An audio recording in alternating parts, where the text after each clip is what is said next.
Para mi cumpleaños numéro 18, mi padre organizaron una gran fiesta. Pero no para mí. Mi hermano decidió que quería celebrar su 18 otra vez y le permitiront adunarse de todo. Me fui en medio de la fiesta y nunca miré hacia atrás. Un año después, no pudo soportar verlo le jour que había le gado sinelo. Y su attaque de celos destrozo à la familia. Vous savez, ce sentiment quand vous faites techniquement partie d'une famille, mais que vous vous sentez toujours comme la pièce en trop d'un puzzle, celle qui ne s'emboîte jamais vraiment, peu importe à quel point vous essayez de la forcer. Ouais, c'est ma vie en un mot. Je m'appelle Caleb, et j'ai eu 19 ans le mois dernier. Mais cette histoire ne parle pas de mes 19 ans. Elle parle de mon 18e anniversaire, ou plus précisément, de la fête d'anniversaire qui était censée être la mienne, jusqu'à ce que mon grand frère décide qu'elle était à nouveau la sienne. Et mes parents, ils l'ont laissé faire. Laissez-moi revenir un peu en arrière. J'ai grandi dans un quartier de banlieue assez normal. Imaginez les dimanches barbecue, les samedis à tondre la pelouse, et les voisins curieux qui savaient tout avant vous. De l'extérieur, ma famille avait l'air parfaite. Mon père possède une petite entreprise de construction. Rien d'extravagant, mais assez pour que nous soyons à l'aise. Ma mère est conseillère d'orientation au lycée, prêchant toujours l'empathie et l'écoute, bien que, ironiquement, elle n'en fasse jamais vraiment preuve à la maison. Et puis il y a mon frère Jérémy, de 2 ans mon aîné, star de l'équipe de foot, l'enfant chéri de la famille, et, d'une manière ou d'une autre, le personnage principal de chaque histoire, même quand ce n'était pas la sienne.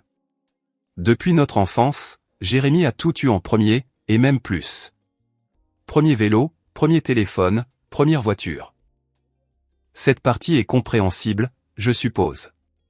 Mais ce qui faisait mal, c'était que même quand c'était enfin censé être mon tour, il parvenait toujours à débarquer et à voler la vedette. Et mes parents laissaient faire. Non, pire. Ils l'encourageaient. Avant, ça ne me dérangeait pas. Je veux dire, j'étais le gamin silencieux. Je restais dans mon coin, j'avais des notes correctes, je ne causais jamais vraiment de problème. Je me disais que peut-être, si je restais à l'écart et que je faisais mon truc, ils me remarqueraient en temps voulu. Ils ne l'ont pas fait, du moins pas d'une manière qui comptait. Jérémy a été célébré pour avoir ramené un A en algèbre parce qu'il avait travaillé si dur. J'ai obtenu une bourse complète pour une université d'État et j'ai eu droit à un poli, c'est bien, chéri, avant que la conversation ne dérive sur la recherche d'emploi de Jérémy. Il ne cherchait même pas. Pourtant, je ne les ai jamais vraiment confrontés à ce sujet. Je me disais que ça n'en valait pas la peine. J'ai tout gardé pour moi, j'ai souri à travers tout ça, j'ai joué le rôle du bon fils compréhensif.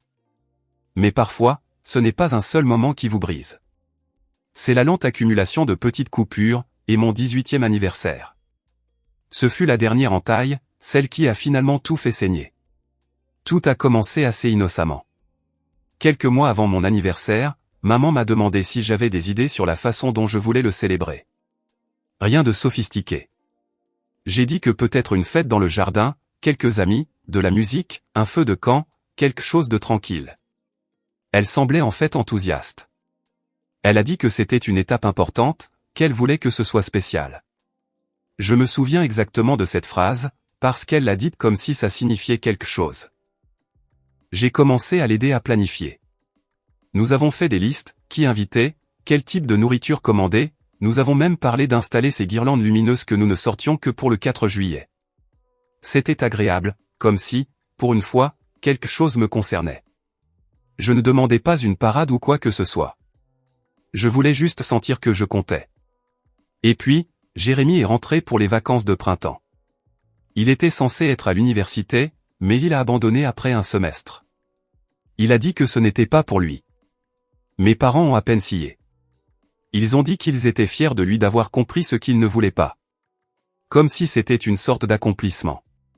Pendant ce temps, je remplissais des dossiers de bourse dans la même pièce et j'ai eu droit à un commentaire passif-agressif sur le fait de m'assurer que je ne me mettais pas trop de pression.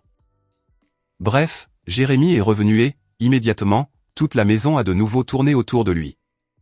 Il s'est affalé sur le canapé comme s'il n'était jamais parti, a pillé le frigo, laissé des serviettes sur le sol de la salle de bain, et soudain, c'était comme si je n'existais plus. Mon père s'est remis à raconter de vieilles histoires de Jérémy au dîner, comme la fois où il a marqué le but de la victoire en 3e. Maman a préparé ses plats préférés 3 soirs de suite. Un soir, j'ai plaisanté en disant que je devrais peut-être abandonner aussi, juste pour avoir ce genre de traitement royal. Elle a ri comme si j'étais sarcastique. Je ne l'étais pas. Environ une semaine avant mon anniversaire, tout a basculé. Je suis rentré de l'école un jour et j'ai trouvé Jérémy et ma mère dans la cuisine, gloussant devant de vieux albums photos. Il a levé les yeux vers moi et a dit « Eh, tu te souviens de ma fête pour mes 18 ans ?» Mec, c'était dément. Je m'en souvenais. C'était dément. Ils avaient loué une petite salle, invité tout son groupe d'amis, il y avait même un DJ. Le budget de ma fête représentait peut-être un dixième de cela. Mais encore une fois, je n'ai rien dit. Puis, Jérémy a lâché la bombe, nonchalamment. Tu sais quoi? Ce serait marrant, a-t-il dit, si on le refaisait, comme un remake. Mes 18 ans sont passés si vite, je m'en souviens à peine. Faisons une fête, mais tranquille cette fois. Jardin, musique, feu de camp. J'ai un peu envie de revivre ça, mais plus lentement. Je me suis figé. Ma mère lui a souri comme s'il venait de résoudre la faim dans le monde. Ça, c'est vraiment une super idée. J'ai cligné des yeux. Attends, quoi? Elle m'a regardé, presque comme si elle avait oublié que j'étais dans la pièce. Oh, chérie, ne t'inquiète pas. On peut toujours combiner les fêtes. Ce sera amusant. Vous pourrez célébrer ensemble. Je ne fête pas mes 18 ans à nouveau, ai-je dit lentement. Je fête juste mes 18 ans. Jérémy a haussé les épaules. Ouais, mais on est tous les deux à des étapes importantes, non? La tienne arrive. La mienne, c'est comme un voyage dans le passé. Je veux dire, ce n'est pas grave. Une fête tranquille, pour nous deux. Quel est le mal? J'ai regardé ma mère, attendant qu'elle dise quelque chose. N'importe quoi. Qu'elle pose une limite. Qu'elle lui rappelle que c'était mon jour. Au lieu de ça, elle a hoché la tête, pensive. Vous pourriez même partager la liste des invités. Comme ça, tout le monde s'entend bien et c'est plus un événement familial. Je n'ai pas répondu. Je ne me faisais pas confiance pour le faire. Tout ce que j'entendais, c'était le sang qui battait dans mes oreilles. Cette fête spéciale que j'avais planifiée, disparue, détournée, absorbée par la tournée nostalgique de Jérémy. Au cours des jours suivants, ça n'a fait qu'empirer. Les décorations que j'avais aidé à choisir ont été remplacées par celles que Jérémy préférait. Mon groupe d'amis a été réduit parce que, nous ne pouvons pas inviter trop de monde, chérie, ça reste notre jardin. Un gâteau que je voulais a été rejeté au profit d'un parfum que Jérémy préférait. Il m'a même demandé si ça me dérangeait de passer certaines de ses anciennes playlists pour « l'ambiance ». Je commençais à me sentir comme un invité à ma propre célébration, comme un figurant dans le film de quelqu'un d'autre. Mon père n'a été d'aucune aide. Quand je lui ai dit que je me sentais mis de côté, il a répondu « Ce n'est qu'un jour, Caleb. N'en fais pas toute une histoire. Laisse ton frère s'amuser aussi. » Comme si je n'avais pas déjà été mis sur la touche pendant les 18 dernières années. Le jour de la fête est arrivé. Et laissez-moi vous dire, ce n'était pas la mienne. Dès la seconde où les gens sont arrivés, ils ont salué Jérémy en premier. Oh mec, Jérémy, de retour de la fac. T'as pas déjà eu 18 ans? C'est ta fête? Et il riait, leur tapait dans le dos, en disant, Nan, on célèbre nous deux aujourd'hui. Sauf que personne ne me regardait. Personne ne disait, joyeux anniversaire. Sauf si je le leur rappelais. Mon nom n'était même pas sur le gâteau. Et ce n'était que le début de la soirée. Ce qui s'est passé ensuite, ce qui m'a finalement fait craquer, était si ridicule, si humiliant. J'en ai encore des frissons en y pensant. Mais je garderai cette partie pour le prochain post. Disons simplement que j'ai quitté cette fête avant que les bougies ne soient allumées, et je ne suis pas revenu. Pas seulement à la fête, mais à eux. La musique était trop forte. Pas dans le genre, cette fête est géniale, mais dans ce genre de pulsation écrasante dans les sinus qui fait bégayer vos pensées. Je me tenais dans un coin de mon propre jardin, un gobelet en plastique de soda tiède à la main, prétendant être absorbé par une conversation à laquelle je ne prenais même pas part. Mes amis étaient dispersés dans le jardin, principalement regroupés dans un coin près de la clôture, probablement parce qu'ils se sentaient aussi déplacés que moi. Les amis de Jérémy, en revanche, avaient tout envahi, le brasero, la table de buffet, même la playlist. Et chaque fois que j'essayais de me réinsérer dans la fête que j'avais aidé à organiser, c'était comme essayer de passer par une porte qui avait déjà été claquée. Je me souviens avoir regardé autour de moi et pensé, peut-être que je surréagis. Peut-être que j'ai juste besoin de me détendre et de laisser faire. Ce n'est qu'une nuit. C'est ce que papa a dit, non? Mais ensuite, j'ai vu la bannière. Elle était tendue au-dessus de la terrasse, accrochée avec des punaises de travers, comme si quelqu'un l'avait assemblée à la dernière minute. En grosses lettres audacieuses, on pouvait lire « Les 18 ans de Jérémy, encore », avec un emoji clin d'œil sur le côté. Ce stupide petit emoji clin d'œil, comme si tout cela n'était qu'une grosse blague. Ma mâchoire est littéralement tombée. Je ne l'avais même pas remarqué lors de l'installation, probablement parce que c'était une de ces surprises de dernière minute qu'ils avaient accrochées pendant que j'étais dans le garage à chercher plus de chaises. Aucune mention de moi. Pas même un « anniversaire commun » ou « le grand jour de Caleb ». Juste Jérémy, encore. Je me suis approché de ma mère, qui planait près du barbecue, donnant des instructions à mon oncle comme si elle organisait un mariage. « Où est la bannière que nous avons faite ?» ai-je demandé doucement. Elle a cligné des yeux. « Quelle bannière ?» Celle avec nos deux noms. Celle que nous avons imprimée la semaine dernière. Je t'ai aidé à la concevoir. Oh, dit-elle, enlevant un duvet imaginaire de son chemisier. Eh bien, Jérémy a dit que ça avait l'air un peu chargé et nous ne voulions pas embrouiller les gens, tu sais. Celle-ci est plus amusante. Je l'ai dévisagée. Alors, tu as juste jeté celle que nous avions prévue. Elle a eu le culot de froncer les sourcils, comme si j'étais celui qui n'était pas raisonnable. Chérie, n'en fais pas toute une histoire. Tout le monde sait que c'est aussi ton anniversaire. Non. Non, il ne le savait pas. Personne ne m'avait adressé la parole, sauf si je l'avais fait en premier. Même les amis de Jérémy n'arrêtaient pas de me lancer des regards confus, comme si j'étais le gamin bizarre du voisin qui s'était accidentellement retrouvé à la mauvaise fête. Je me suis retourné et j'ai marché vers la clôture où mes amis étaient assis. Mon meilleur ami, Kyle, m'a adressé un sourire pincé alors que j'approchais. « Ça va, mec ?» a-t-il demandé. J'ai forcé un hochement de tête. Totalement, je vis le rêve. Nous savions tous les deux que je mentais, mais il n'a pas insisté. J'appréciais ça chez lui. Nous avons discuté un peu, essayant de prétendre que la nuit n'était pas un désastre complet, quand soudain, la voix de Jérémy a retenti de l'autre côté du jardin. « Yo, tout le monde, silence une seconde. » La musique s'est coupée et la foule s'est tue. Il était debout sur une des chaises de la terrasse, une boisson à la main, comme s'il s'apprêtait à prononcer un discours sur l'état de l'Union. « Je veux juste vous dire merci d'être venu ce soir », a-t-il souri. « Cette fête signifie beaucoup pour moi. 18 ans, c'est important. Ouais, je sais que je les ai déjà eus il y a quelques années, mais c'est symbolique, non ? Il y eut quelques acclamations et des rires. Ma mère applaudissait. Mon père lui a fait un pouce en l'air. J'ai juste l'impression de ne pas avoir vraiment pu célébrer la première fois. Alors, je suis reconnaissant à ma famille de m'avoir aidé à rendre cette soirée spéciale. Merci, maman. Papa, vous êtes les meilleurs. Tout le monde a applaudi. J'ai attendu qu'il ajoute, et joyeux anniversaire à Caleb aussi. Ou, on célèbre mon frère ce soir. N'importe quoi. Mais non, il est descendu de la chaise, la musique a repris, et la foule l'a assailli de tapes dans le dos et de verres. J'ai senti la chaleur monter dans mon cou comme un coup de soleil. Mes oreilles ont commencé à bourdonner, et je ne savais pas si c'était à cause des enceintes ou de ma tension artérielle. C'était ça. C'était le moment.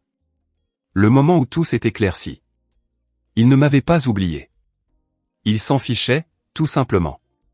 Kyle s'est tourné vers moi. Mec, quoi? J'ai secoué la tête lentement. Nan, j'en ai fini. Il s'est levé, inquiet. Qu'est-ce que tu veux dire? Je veux dire, je pars. Caleb, j'en ai fini de prétendre que c'est normal. Je ne reste pas ici juste pour être invisible. Avant qu'il ne puisse m'arrêter, j'ai traversé le jardin, passant devant la foule, les lumières, le brasero et cette stupide bannière. Ma mère m'a vu et a levé une main, perplexe. « Où vas-tu » a-t-elle demandé. « Dehors » ai-je dit. Mais nous n'avons pas encore eu le gâteau. Je me suis arrêté, je me suis retourné pour la regarder. As-tu seulement pris un gâteau pour moi? Elle a hésité. Nous avons pris le préféré de Jérémy, mais c'est du chocolat. Tout le monde aime le chocolat. Je n'ai pas répondu. Je suis juste sorti par le portail. Derrière moi, j'entendais des murmures. Quelqu'un a demandé, c'était son frère? Une autre voix a répondu, je ne savais pas qu'il faisait partie de la fête. Exactement. Kyle m'a suivi jusqu'à la rue. Tu veux que je vienne avec toi? J'ai secoué la tête. Nan, reste. Tu pourrais même t'amuser. Il a hésité, puis a hoché la tête. T'es sûr? Ouais, ai-je dit, en essayant de respirer à travers la vague d'émotions. J'ai juste besoin de ne pas être ici. Je suis rentré à pied, en silence. Ce n'était pas loin, juste 20 minutes de marche, mais ça m'a semblé plus long. Chaque pas était plus lourd que le précédent, comme si je traînais des années de déception derrière moi. Je suis arrivé à la maison, j'ai déverrouillé la porte et je suis allé directement dans ma chambre. Je me suis assis sur le bord de mon lit, fixant le sol. Je n'ai pas pleuré. Je n'ai rien jeté. Je suis juste resté assis. Parce que parfois, ce n'est pas la colère qui vous brise. C'est la prise de conscience silencieuse que rien ne changera, à moins que vous ne fassiez quelque chose. Je ne suis pas retourné à la fête. Je n'ai pas répondu à leurs textos plus tard dans la nuit. Mon téléphone a vibré 2 fois. Une fois de ma mère, une fois de Jérémy. Je ne les ai pas lus. Le lendemain matin, je me suis réveillé tôt. J'ai enlevé toutes les photos de Jérémy de mon mur.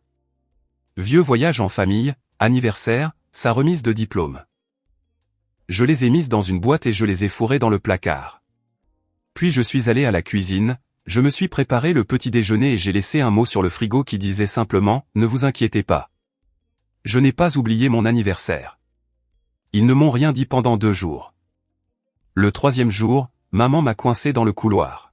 « Vas-tu continuer à te comporter comme ça ?» Je l'ai regardé, genre, quoi? Comme si on t'avait fait quelque chose. On voulait juste que Jérémy passe une bonne soirée, lui aussi. Je ne savais même pas quoi répondre à ça, lui aussi. Comme si j'avais jamais eu une bonne soirée à moi. Je suis ton fils, aussi, ai-je finalement dit. Son visage s'est fermé. Tu fais du cinéma. Je suis passé devant elle sans un autre mot. Cette semaine-là, j'ai commencé à faire des plans. Des plans sérieux. L'université approchait et j'avais déjà cette bourse. J'ai commencé à chercher des logements. Même si mes parents disaient que je pouvais vivre à la maison, je ne voulais pas. Je ne voulais rien leur devoir. Quand j'ai finalement déménagé 3 mois plus tard, mon père m'a aidé à charger mes cartons dans la voiture. Nous avons à peine parlé. Jérémy n'est même pas venu. Maman m'a serré dans ses bras pour me dire au revoir. Appelle-nous si tu as besoin de quoi que ce soit, d'accord? J'ai hoché la tête, mais je ne le pensais pas. L'université, c'était la liberté. Pour la première fois de ma vie, je ne marchais pas sur des œufs. Je me suis fait de nouveaux amis, j'ai trouvé des professeurs qui voyaient vraiment mon potentiel, j'ai rejoint un club de cinéma. J'ai même écrit une nouvelle sur un anniversaire oublié. Elle a remporté la 2e place à un concours du campus. Je ne parlais pas beaucoup à ma famille. Ils ne demandaient pas et je ne proposais pas. Et puis, presque 1 an jour pour jour après cette fête, j'ai reçu un message. C'était de Jérémy. 3 mots. Tu te crois meilleur? Au début, je n'ai même pas répondu. Mais d'autres sont arrivés. Des dizaines, des paragraphes, des accusations, des plaintes, la jalousie suintant de chaque ligne. Il avait vu un post où quelqu'un m'avait identifié, quelque chose à propos d'un stage que j'avais décroché à New York pour l'été. C'était une grosse opportunité. J'en étais fier. Et apparemment, la moitié de mon cercle universitaire aussi, car ils l'ont partagé comme une traînée de poudre. Et Jérémy, il ne pouvait pas le supporter. Sa crise de colère n'était pas seulement numérique. En quelques jours, elle a débordé dans la vie réelle. Appel furieux à ma mère, diatribe passive-agressive sur Facebook, pique mesquine lors de dîners de famille auxquels je n'assistais pas. Il ne supportait pas que j'ai construit quelque chose sans eux, sans lui. Mais le pire, la partie qui a tout fait basculer, est venue sous la forme d'une capture d'écran d'une conversation de groupe familial que Kyle m'a envoyée un soir. Jérémy, en pleine crise, avait envoyé un message qui disait « Je me fiche qu'ils réussissent ». C'est toujours un petit morveux égoïste qui a gâché ma fête et fait pleurer maman. Il se croit meilleur que nous parce qu'il a déménagé. On verra combien de temps il tient sans l'argent de papa. Et ce que mon père a répondu, ne t'inquiète pas, il reviendra en rampant quand la vraie vie le frappera. C'était ça. C'était la trahison que je n'avais pas vu venir. Parce que pendant tout ce temps, je pensais que peut-être, juste peut-être, mon père avait été le silencieux, le neutre, celui qui ne prenait pas parti, qui voulait juste la paix. Mais non, il ne m'avait jamais soutenu non plus. Et c'est à ce moment-là que j'ai décidé que j'en avais fini de jouer gentiment. J'avais gardé mes distances. J'avais fait profil bas. Mais maintenant il était temps qu'il voie exactement ce que le fils oublié pouvait faire. Il y a un silence étrange qui suit la trahison. Pas le genre de silence que l'on ressent quand quelqu'un vous gifle, mais celui qui s'installe quand une personne en qui vous aviez confiance vous laisse tomber d'une manière que vous n'attendiez pas. J'ai toujours su que Jérémy me détestait d'une certaine manière. Ce n'était pas nouveau. Mais voir mon père, mon propre père, être essentiellement d'accord avec lui, ça a frappé plus fort que tout le reste. Pas parce que j'avais besoin de son argent. Je n'en avais pas besoin. Je me débrouillais déjà tout seul. Mais parce qu'au fond de moi, une petite partie de moi croyait encore qu'il pourrait changer d'avis. Que peut-être, une fois que je serais parti et que je leur aurais montré que j'étais sérieux, quelqu'un dans cette maison dirait enfin, nous avions tort. Cette illusion s'est brisée avec ce message. Il reviendra en rampant quand la vraie vie le frappera. Ce sont les mots qui ont tourné en boucle dans ma tête cette nuit-là. J'étais dans ma chambre d'étudiant, assis sur le bord de mon lit simple. L'écran du téléphone me brûlait la rétine, le cœur quelque part entre la rage et la résignation. Je n'ai pas pleuré. Je n'ai pas frappé de mur. Je n'ai pas crié. Je suis juste resté là, très immobile, alors que le poids de cette phrase s'enfonçait en moi. Revenir en rampant, comme si je m'étais déjà appuyé sur eux. Comme si je n'avais pas passé des années à être ignoré, rejeté, mis de côté pour l'enfant chéri à l'auréole ternie. C'est à ce moment-là que j'ai réalisé quelque chose d'important. Je ne fuyais plus loin d'eux. Je courais vers autre chose, quelque chose de mieux, quelque chose qui ne nécessitait pas leur approbation.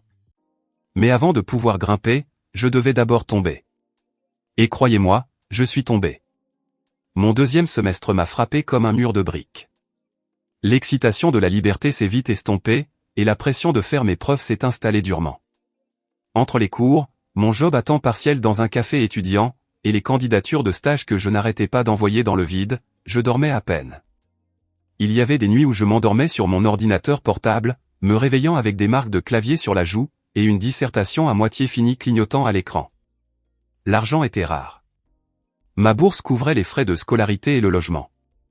Mais la nourriture, les livres, les vêtements, tout ça, c'était à ma charge. Je me souviens d'une semaine où j'ai vécu de flocons d'avoine et de beurre de cacahuète parce que j'avais mal calculé mon budget après avoir acheté un manuel qui coûtait plus cher que ma veste d'hiver. Je ne l'ai dit à personne, pas même à Kyle. J'ai juste serré les dents, jour après jour. Je me disais, c'est temporaire. Ils pensent que tu vas échouer. Prouve-leur le contraire.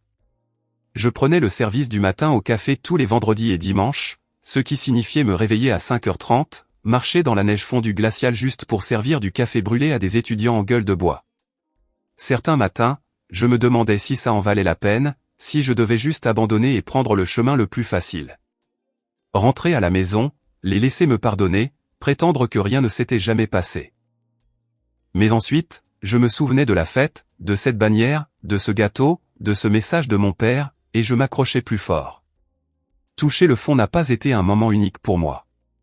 C'était une saison lente et difficile, une série de jours qui se confondaient. Chacun un peu plus lourd que le précédent. Mais même dans cette obscurité, de petites étincelles ont commencé à apparaître. J'ai officiellement rejoint le club de cinéma en février. J'étais allé à quelques réunions à l'automne, mais maintenant, je m'engageais. J'ai commencé à écrire de courts scénarios, à aider d'autres étudiants sur leurs projets, à apprendre à utiliser le matériel de caméra du club. Pour la première fois de ma vie, j'étais entouré de gens qui ne me comparaient à personne d'autre, qui me voyaient comme Caleb, pas comme le frère de Jérémy. C'était déconcertant d'être entendu, qu'on me demande mon avis, d'être respecté. Un week-end, une étudiante en dernière année nommée Maya m'a demandé si je voulais l'aider à tourner un court-métrage pour un concours étudiant. Elle a dit qu'elle aimait la façon dont j'avais monté un segment de documentaire pour la chaîne YouTube du club. C'est subtil, m'a-t-elle dit. Tu sais comment raconter une histoire sans crier. Je ne savais même pas quoi répondre à ça. Nous avons passé 2 semaines à filmer son projet. De longues nuits, à peine de sommeil, beaucoup de mauvais café de la cafétéria, mais c'était amusant. Je me sentais utile. Je me sentais bien. Quand le film a remporté la 3e place, elle m'a tendu le certificat comme s'il était aussi à moi. Tu as sauvé ce truc, a-t-elle dit. Sérieusement, tu as un don. Ces mots sont restés en moi plus que n'importe quelle carte d'anniversaire que j'avais jamais reçue. À peu près à la même époque, mon professeur de scénario m'a pris à part après le cours. Vous avez quelque chose, a-t-il dit. Vous voyez les couches émotionnelles, même dans les petits moments. C'est rare. Il m'a proposé d'être mon mentor, de m'aider à peaufiner un scénario et à le soumettre à une bourse d'écriture pour étudiants de premier cycle. C'était compétitif. Seulement 3 personnes étaient acceptées chaque année. Je ne m'attendais pas à grand-chose, mais j'ai postulé quand même. En attendant, j'ai pris un service supplémentaire au café. J'ai commencé à donner des cours particuliers de composition anglaise aux enfants au centre étudiant. J'ai aidé Maya sur un autre projet de film. J'ai rempli chaque heure libre avec quelque chose qui me faisait avancer, centimètre par centimètre. Je n'ai rien posté à ce sujet. Ni sur Instagram, ni sur Twitter.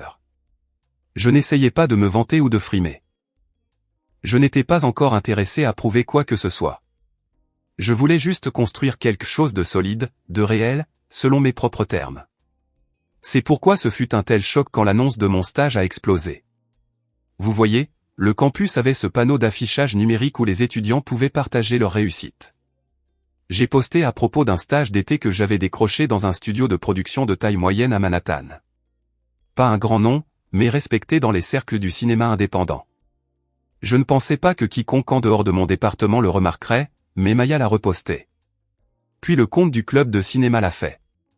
Puis un de mes anciens amis du lycée l'a partagé sur Facebook avec une légende du genre « Regardez qui fait des étincelles ». Et comme ça s'est propagé. C'est là que Jérémy l'a vu. Je ne lui avais pas parlé depuis presque 1 an. Pas de texto. Je n'avais répondu à rien de ce qu'il avait envoyé. Mais ce post l'a déclenché, comme si j'avais commis une sorte de crime en réussissant sans sa permission. Il m'a envoyé une tempête de textos, en colère, amer, peu sur 2. Il m'a accusé d'essayer de le faire passer pour un mauvais, d'être faux, de monter la famille contre lui en ignorant tout le monde. Il a dit que j'étais un frimeur, que je n'avais obtenu le stage que parce qu'ils avaient besoin de diversité. Je suis métisse, à moitié philippin du côté de ma mère. Non pas qu'il ait jamais reconnu cette partie de moi en grandissant. Mais le message le plus révélateur, celui qui m'a montré exactement où il en était, « Tu as toujours été jaloux de moi. Admets-le. » J'ai fixé cette ligne pendant un long moment. Jaloux? Il pensait vraiment que j'avais passé ma vie à l'envier. Le gars qui a atteint son apogée au lycée, qui a abandonné l'université après un semestre, qui ne pouvait pas supporter de ne pas être le centre de l'attention pendant une seule soirée. Ça aurait été drôle si ce n'était pas si triste. Je n'ai pas répondu. Au lieu de cela, j'ai sauvegardé la capture d'écran, parce que cette crise de colère n'était pas seulement à propos de moi. C'était à propos de lui, réalisant qu'il n'avait plus de miroir pour se refléter. J'étais sorti de l'arrière-plan, et maintenant il était forcé de voir ses propres fissures. Les retombées de sa crise se sont propagées rapidement. Il a couru vers mes parents. A prétendu que je lui frottais mon succès au visage. A dit que je brisais la famille en refusant de rentrer pour les vacances. Il a même posté un statut Facebook qui m'accusait vaguement de manipuler les gens pour la notoriété, ce qui, encore une fois, aurait été risible si ce n'était pas si triste. Mais voilà le truc quand on grandit dans l'ombre de quelqu'un. Une fois que vous en sortez, ils ne peuvent plus la projeter. J'ai continué. J'ai terminé le semestre avec une moyenne de 3,8. Mon scénario a été accepté pour la bourse. J'ai passé l'été à New York, à travailler de longues heures pour un salaire bas mais une grande expérience. J'ai rencontré des gens qui me prenaient au sérieux. J'ai travaillé. J'ai appris. J'ai regardé comment fonctionnaient les vraies productions. Et chaque fois que je prenais le métro ou que je m'asseyais à mon minuscule bureau de sous-location, je me rappelais que j'avais mérité ça. Chaque seconde. À la maison, Jérémy a sombré. Je ne l'ai pas vu directement, mais Kyle m'a tenu au courant. Jérémy était de retour chez mes parents, sans emploi, amer, déclenchant constamment des disputes. Il a même essayé de reprendre des cours dans un community college, mais a abandonné après un mois, accusant des professeurs incompétents pour ses mauvaises notes. Il criait sur ma mère, se plaignait qu'elle m'avait laissé tout faire. Même si je ne leur avais pas demandé un seul centime depuis mon départ. Mes parents ont commencé à appeler plus fréquemment, pas pour s'excuser. Non, ils étaient encore trop fiers pour ça, mais avec de petites tentatives de culpabilisation déguisées en inquiétude. « Tu nous manques », disait maman. Jérémy passe un moment difficile. Papa a un jour texté, « Je sais que les choses ont été compliquées, mais tu fais toujours partie de cette famille. » Mais je ne tombais pas dans le panneau. Pas encore. Ils n'avaient pas reconnu ce qu'ils avaient fait. Ils n'avaient pas assumé le favoritisme, le mépris, les années de silence. Ils voulaient juste que les choses redeviennent normales, sans avoir mérité le droit de le demander. Et je n'avais aucune intention de revenir en arrière. Pas avant d'être prêt. Et quand je l'ai finalement été, disons simplement que je me suis assuré que mon retour ne soit pas silencieux. Il y a une citation que j'ai entendue une fois, « La meilleure vengeance est de bien vivre ». Ça sonne sage, élégant, comme quelque chose que l'on trouverait brodé sur un coussin dans le bureau de votre thérapeute. Mais la vérité, c'est que cette citation a été écrite par quelqu'un qui n'a jamais été humilié par sa propre famille le jour de ses 18 ans. Quelqu'un qui n'a jamais eu à prétendre qu'il allait bien, pendant que les gens qui étaient censés l'aimer oubliaient même qu'il existait. Bien vivre était un début, bien sûr, mais pour moi, ce n'était pas assez. Je ne voulais pas seulement échapper à l'ombre de ma famille. Je voulais allumer les lumières et montrer à tout le monde exactement qui se tenait dans le noir depuis tout ce temps. Je voulais qu'ils me voient, non pas comme le silencieux, non pas comme le frère de Jérémy, pas même comme celui qui a déménagé, mais comme l'homme qui a tout construit sans leur aide et qui se tenait toujours plus grand qu'aucun d'eux ne l'avait jamais imaginé. Mais d'abord, j'avais besoin de patience, de planification, de précision. La vengeance n'est pas une question de rage. Il ne s'agit pas de crier, de se battre ou de poster des paragraphes en colère en ligne. C'est ce que Jérémy faisait. Et regardez où ça l'a mené. Fauché, amer, et mariné dans sa propre apitoiement chez mes parents. Non, ma vengeance devait être silencieuse. Je voulais qu'il l'invite. Je voulais qu'il la regarde se dérouler et réalise trop tard qu'ils avaient orchestré leur propre perte. Tout a commencé par un message de Maya. C'était quelques semaines après la fin de mon stage d'été. J'étais de retour à l'école, me préparant pour ma 3e année, quand elle m'a envoyé un texto. « Tu te souviens d'Alex du festival de films ? Il lance quelque chose. Il veut te parler. » Alex était un producteur que j'avais rencontré grâce au court-métrage de Maya l'année précédente. Plus âgé, vif, un de ces gars qui se souvient des noms et vous serre la main comme si vous étiez déjà important. Je ne m'attendais pas à avoir de ses nouvelles. Nous avons organisé un appel vidéo. Il a été direct. « Je construis une nouvelle branche de production numérique », a-t-il dit. Documentaire court, mini-film de marque, contenu axé sur les réseaux sociaux. Des jeunes talents, un regard neuf. Je veux que tu sois l'un des scénaristes. J'ai cligné des yeux. Attends, Jean, payé ? Il a ri. Pas beaucoup, mais assez. Et c'est à distance. Tu peux le faire tout en finissant tes études. Tu serais le plus jeune de l'équipe. Intéressé ?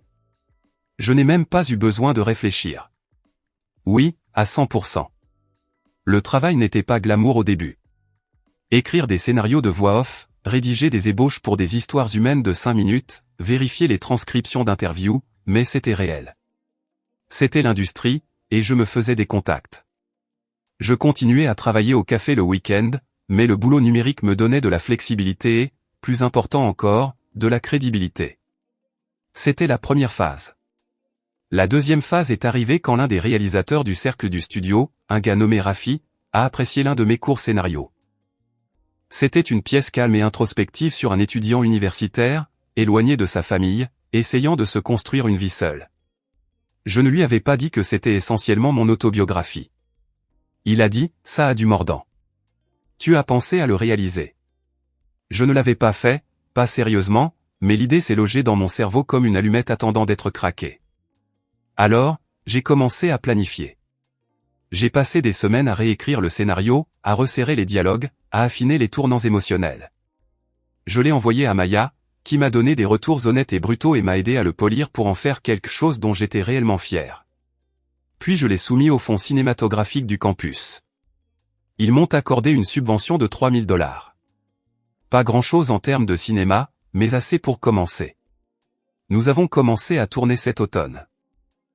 C'était modeste, moi, Maya, 2 acteurs du département de théâtre, et une caméra empruntée au club. Nous avons utilisé les bâtiments du campus, les dortoirs, et même un dîner délabré sur Main Street comme lieu de tournage. Je l'ai appelé « Second Fils ». Je n'ai dit à personne de quoi il s'agissait vraiment, mais j'ai tout mis dans ce film.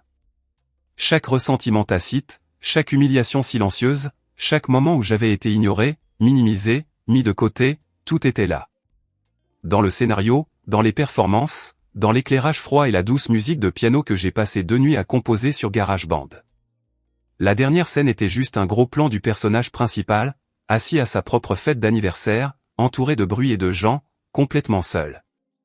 La caméra reculait lentement jusqu'à ce que sa silhouette soit petite, oubliée au bord du cadre.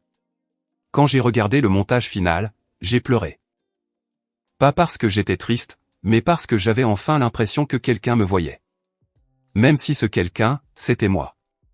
Nous avons soumis le court-métrage à un festival régional de films étudiants.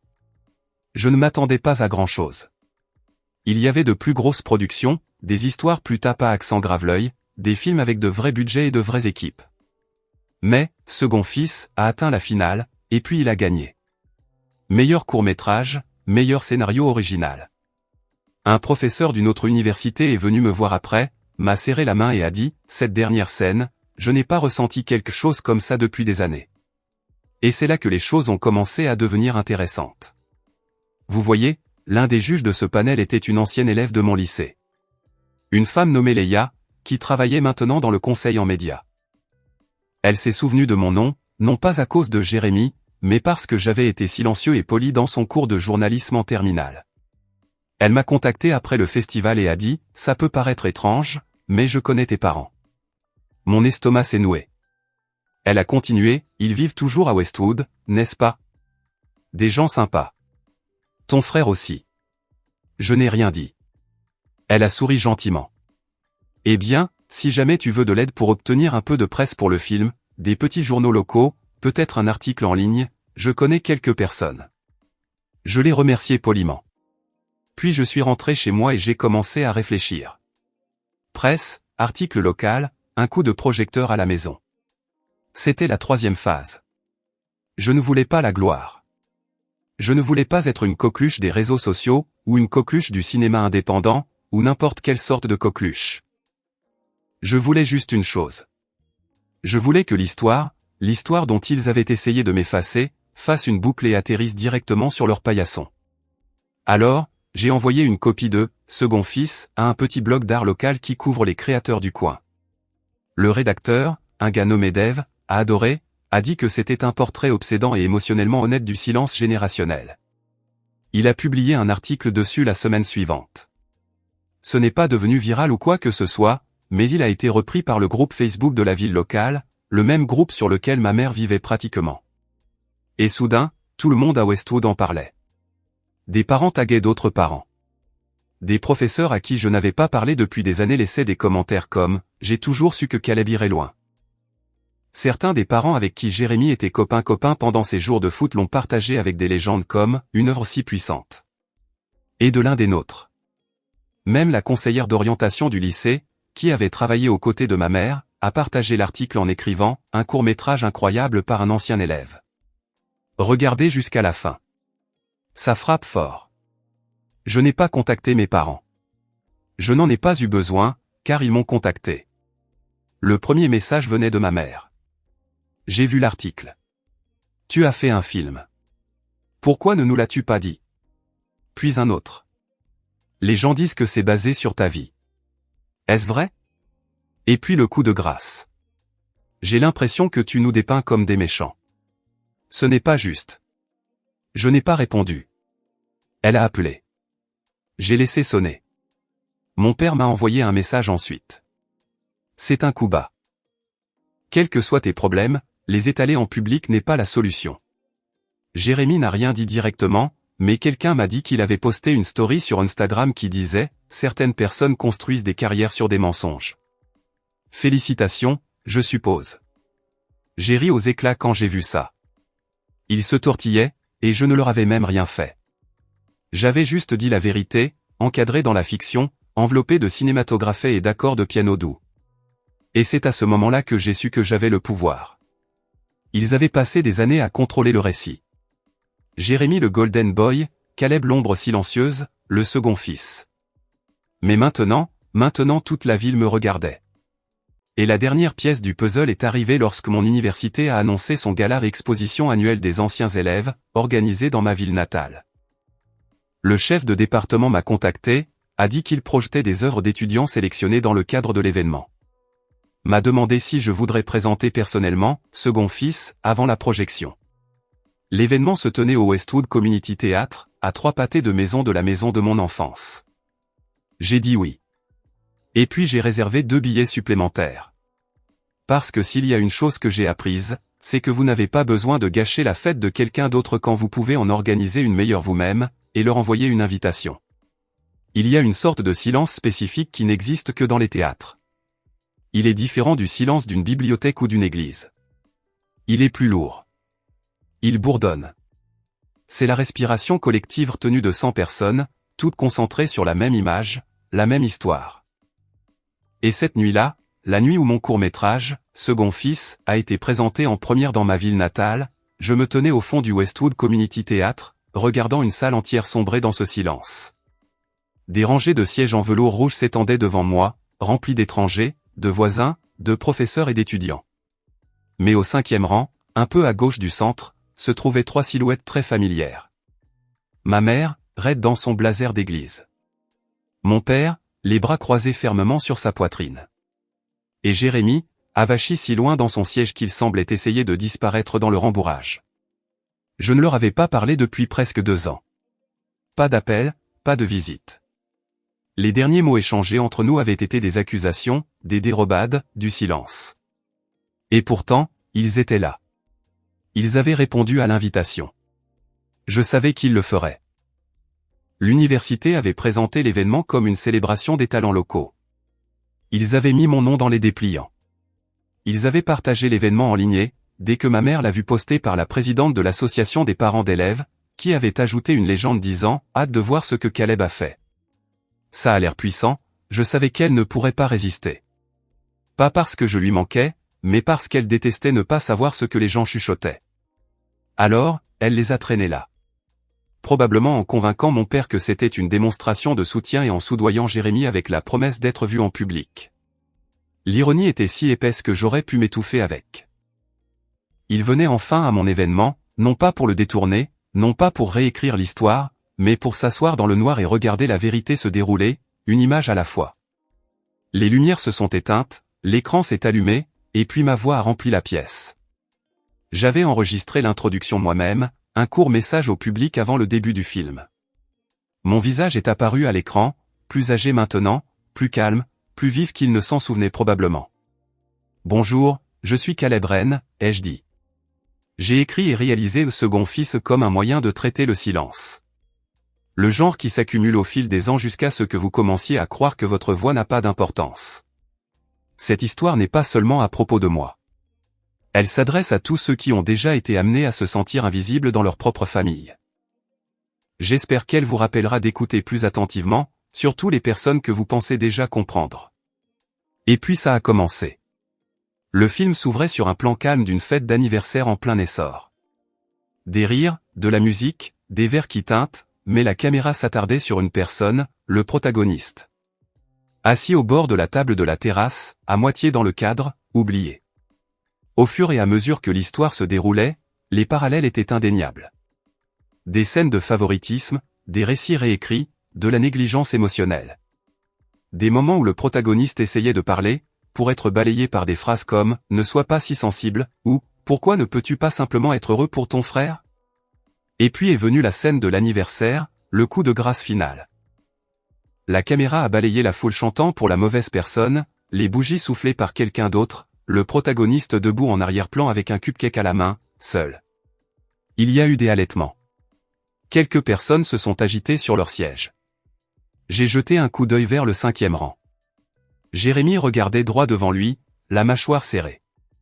Mon père était impassible. Ma mère avait la main pressée sur ses lèvres, les yeux rivés sur l'écran comme si elle ne pouvait pas détourner le regard, ou peut-être comme si elle voyait enfin. Quand le générique a défilé, le silence est resté, plus lourd maintenant, plus épais. Puis les applaudissements. Lents au début, puis réguliers. Je me suis avancé du fond de la salle vers le petit podium près de l'écran. Merci à tous d'être venus, ai-je dit.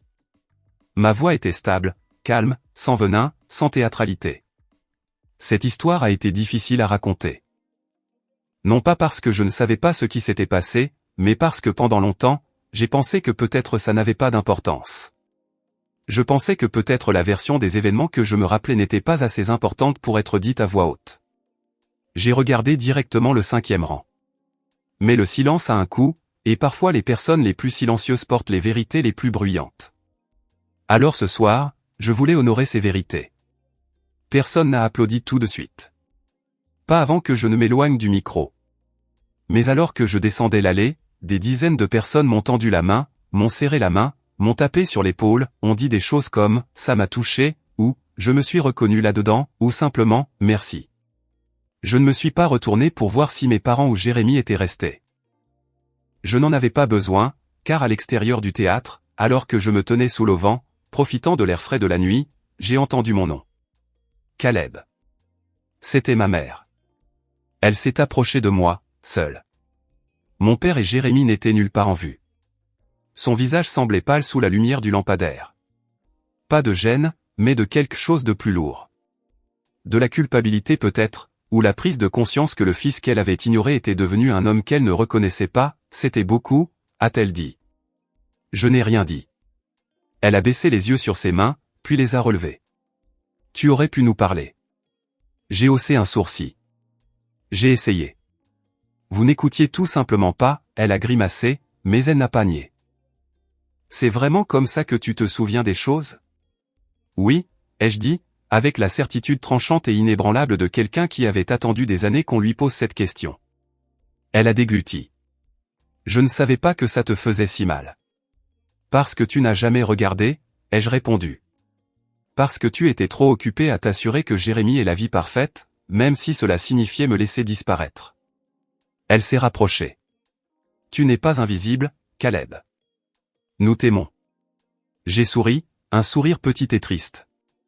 Peut-être, mais l'amour sans effort n'est que de la décoration. Elle n'a rien dit après ça. Elle est juste restée là, la bouche entr'ouverte comme si elle voulait en dire plus. Mais il n'y avait plus rien à donner, aucune excuse qui pourrait réparer ça, aucune solution rapide qui pourrait effacer les années de négligence. Alors je me suis retourné et je suis parti. Alors que j'atteignais le coin de la rue, j'ai vu Jérémy debout près de ma voiture. Il a levé les yeux quand je me suis approché, les bras croisés, le même air renfrogné et défensif qu'il portait toujours quand il sentait le sol se dérober sous ses pieds. « T'es content maintenant ?» a-t-il demandé. « Tu nous as fait passer pour des monstres. » « Je n'ai pas eu besoin de le faire, ai-je dit. Vous l'avez fait vous-même. » Il a secoué la tête, narquois. « Tout ça juste pour prouver que tu es meilleur que moi. » J'ai ri, sincèrement. « Non, Jérémy. Tout ça, juste pour prouver que j'étais là. » Et je l'ai laissé là, abasourdi sous la lueur de l'enseigne du théâtre qui portait encore mon nom. Dans les semaines qui ont suivi, le film a été repris par une plateforme de streaming en ligne pour les œuvres étudiantes. J'ai commencé à recevoir des messages de gens de tout le pays, des étudiants, des professeurs, même des thérapeutes, tous disant la même chose, cette histoire comptait. Pendant ce temps, à Westwood, les retombées ont été silencieuses mais profondes. Ma mère a pris un congé de l'école. Le bureau d'orientation a été restructuré. Les mères de l'association de parents d'élèves chuchotaient. Les anciens amis prenaient moins de nouvelles. Jérémy a déménagé de chez mes parents 6 mois plus tard après ce que Kyle m'a dit plus tard être une énorme dispute où il les a accusés d'avoir ruiné sa réputation. Il a enchaîné les petits boulots, a essayé une chaîne YouTube, a échoué, Et a finalement cessé de poster complètement. Et mon père, il n'a jamais pris contact. Pas une seule fois. Cela m'en a dit plus que n'importe quelle excuse n'aurait jamais pu le faire. Mais moi, j'ai continué. J'ai obtenu mon diplôme avec mention. J'ai été embauché à plein temps par le même studio de production qui m'avait donné ma chance.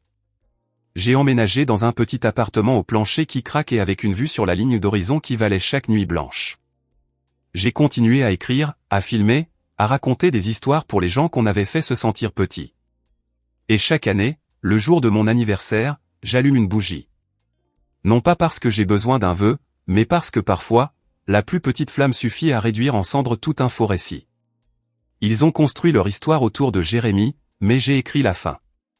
Et celle-ci est la mienne. Oh, and of course you're talking about food as well. Like, I see you. I see you, bro.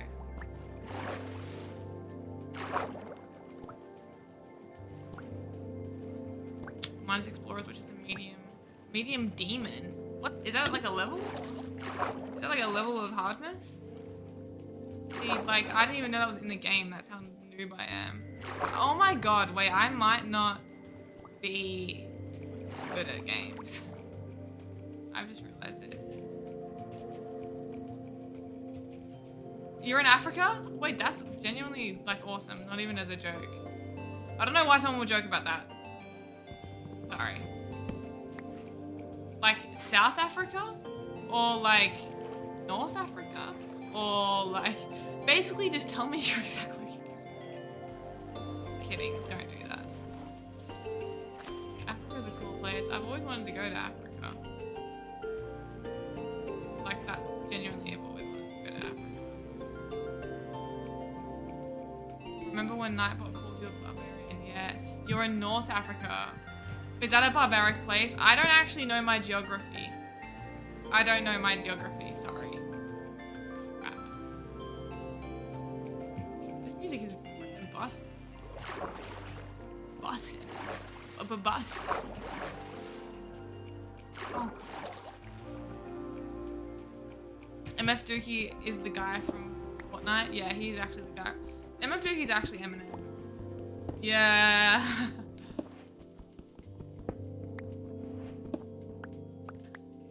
Oh, desert people. Desert people.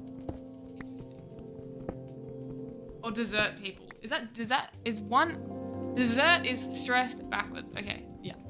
Desert people. That's cool though. I don't know. I don't know if that's cool. But I like the desert. I think the desert's cool. I think if you're from the desert, you probably are pretty cool. Woo! I'm learning. So wait, if you're in Africa, what time is it right now in Africa? What the hell? Is it like late as hell or early as heck?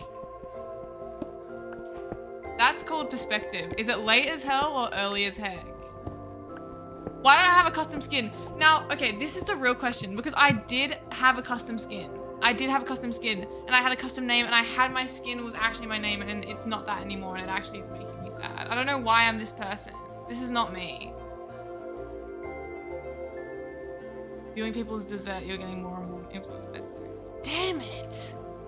I mean, the Sahara Desert is like 8 hours from me, but you're close to the sea. It's 2:44. Okay, so like chiller time. You're in like peak chill time. Hell to the yeah. Hell to the yeah. Hell to the yeah. That's cool. You'd lose your mind if you'd seen Minecraft game I was playing currently. Why? What is it? Tell me. Tell me now. I have to know. It's 3:44. Wait, Bazzy, where are you? What the hell? I don't even know where my viewers are even from. I'm a bad streamer. I'm a bad streamer and I'm not good to my community. Sorry, guys. I don't mean it. I'm just hungry. Oh, you're hungry. Interesting. Everyone's hungry around here. Hungary, that's cool. Vault Hunters. What is, like, Borderlands? What?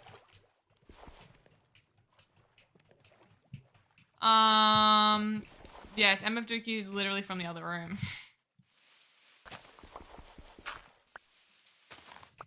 It's a mod pack. Oh, mod, like you were talking about mod before. I see, I see, I see. And what does this mod pack do? Is it like... That sounds like a cool mod pack. Does it add like vaults and stuff where you can go and get really cool loot? That would be awesome.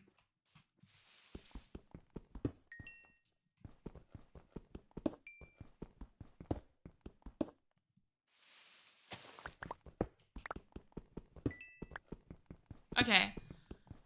How many iron ingots do I need to make a full set of iron armor? Let me do the maths. 8, 4, 12, 5, 17.